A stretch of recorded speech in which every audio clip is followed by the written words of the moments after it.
संसार में दो प्रकार के मार्ग होते हैं, उचित मार्ग और अनुचित मार्ग। एक शुभ की ओर ले जाता है, एक अशुभ की ओर ले जाता है। कई बार अज्ञानतावश जीवन में हम वो मार्ग चुन लेते हैं जो अनुचित होता है, फिर स्वयं को आश्वासित भी कर देते हैं कि अब यही मार्ग पर चलना होगा, यहां से लौट के जा नहीं सकते। किंतु यदि मैं आपको सत्य बताऊं तो वो केवल आपका भ्रम है।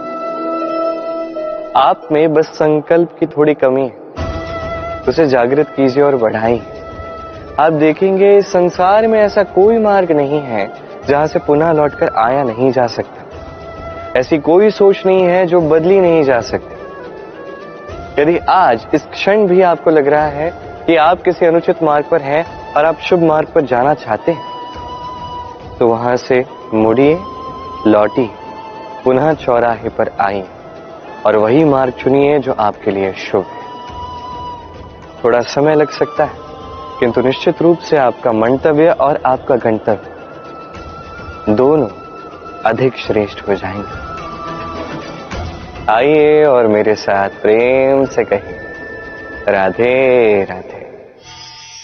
सिंह, देखा जाए तो सिंह वन का राजा है, किंतु जब सिंह को वन के राजा को भूख लगती है तो उसे भी बाहर आके कर्म करना पड़ता है।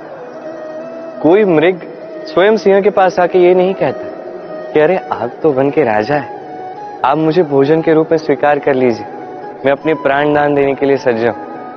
ऐसा तो नहीं होता। सिंह को गुफा से बाहर आना पड़ता है, वन में भटकना पड़ता है, घात लगानी पड़ती है। हर प्रकार का परिश्रम करने के पश्चात उसकी भूख शांत होती है। मृग स्वयं उसके पास चल के नहीं आता। वैसे ही जीवन में क्या सफलता हमारे पास चल के आती? कदापि नहीं आती। तब तक नहीं आती जब तक हम परिश्रम की ओर चलना आरंभ नहीं करते। अब चलना आरंभ कीजिए इस परिश्रम के पथ पर और आगे बढ़ते जाएंगे। जैसे जैसे आप परिश्रम की राह पर आगे बढ़ेंगे, सफलता स्वयं चल के आपके पास आएगी। तो जीवन में निरंतर प्रयास करते रहें, परिश्रम करते रहें, सफलता प्राप्त करें और मेरे साथ प्रेम से करें, राधे राधे। सफलता और असफलता। मनुष्य का जीवन इन्हीं दो पहियों पर चलता रहता है, इसी के आसपास मंडराते रहता है। अब ये सफलता और असफलता अत्यंत लाभदायक भी हो सकते हैं, हानिकारक भी सिद्ध हो सकते हैं, निर्भर करता है मनुष्य पर। बात की जाए सफलता की, तो जैसे ही सफलता आती है वो मनुष्य के मस्तिष्क चढ़ जाती, वो अपने मार्ग से भटक जाता है, लक्ष्य से भटक जाता है, अनुचित कार्यों में उलझ जाता है, विनाश की ओर अग्रसर हो जाता है।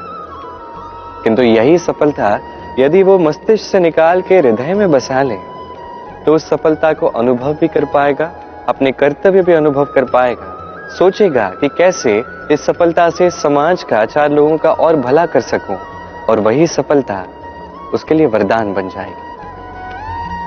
यही बात की जाए असफलता की, तो जैसी असफलता आती है तो मनुष्य उसे हृदय में बसा लेता है, दुखी हो जाता है, हारा हुआ अनुभव करता है, जीवन में आगे बढ़ने का साहस जुटा ही नहीं पाता। उसे क्या करना चाहिए? उसे हृदय से निकाल के मस्तिष्क के दृष्टिकोण से देखना चाहिए कि ऐसा मैंने क्या किया जिससे मुझे असफलता प्राप्त हुई। स्वयं को सुधारना चाहिए, तब यही असफलता उस मनुष्य के लिए वरदान सिद्ध होगी और अगली बार सफलता उसके पास अवश्य आएगी। तो स्मरण रखिए, सफलता और असफलता आपके लिए लाभदायक भी हो सकते हैं, घातक भी हो सकते हैं, विध्वंसकारी भी हो सकते हैं। निर्भर आप पे करता है कि आप क्या मस्तिष्क से देखना चाहते हैं, क्या हृदय में बसाना चाहते हैं। अंत में निर्णय आपका है। आइए और मेरे साथ प्रेम से कहिए, राधे राधे। जीवन में क्षमा मांगना फिर भी सरल है, क्षमा कर पाना अत्यंत कठिन है। क्षमा दो अक्षरों का ये शब्द है, किंतु बहुत बड़ा ये शब्द, अत्यंत महत्वपूर्ण ये शब्द। कभी कभी किसी और को क्षमा करना फिर भी थोड़ा सरल होता है, किंतु स्वयं को क्षमा कर पाना अत्यंत कठिन हो जाता है। भूतकाल में हमसे कोई भूल हो जाती है जिस कारण से हम स्वयं को क्षमा ही नहीं कर पाते। कई बार वो ऐसे भी भूल होती है जिसके विषय में केवल हमें ज्ञान है, पर हम स्वयं को क्षमा ही नहीं कर पाते और हमारा विकास वहीं रुक जाता है। क्योंकि यदि आप क्षमा कर पाना सीखे नहीं, स्वयं को यदि आप क्षमा नहीं कर पाते, तो ये आपके जीवन की सबसे बड़ी बाधा बन जाती है। तो जीवन में निश्चित रूप से सीखिए कैसे स्वयं को क्षमा करना है, और सीखिए कि की हुई भूल पुनः कैसे नहीं दोहरानी है। ये मन हल्का होगा और प्रसन्न होकर कहेगा, राधे राधे। किसी वृक्ष पर लगे फल को देखिए, वो कितना सुखी अनुभव करता है, सुरक्षित अनुभव करता है। उसे जिस भोजन की आवश्यकता होती है वो उसे उस वृक्ष के जड़ों से प्राप्त होता है। शाखाएं, डालियां उसे सहारा देती, पत्तियां उसे आश्रय देती, उसे छाया प्रदान करती। किंतु वो फल यदि वही रहे तो क्या होगा? उचित होगा? नहीं, उस फल को टूटना होगा, धरा पर गिरना होगा, बिखरना होगा, अपने एक बीज को धरा के नीचे अंधेरे में पहुंचाना होगा। तत्पश्चात वो रूप बदलेगा और एक अंकुर के रूप में निर्माण होगा। अंकुर जो वृक्ष में परिवर्तित होगा, वृक्ष जो ऐसे अनेक फलों को जन्म देगा।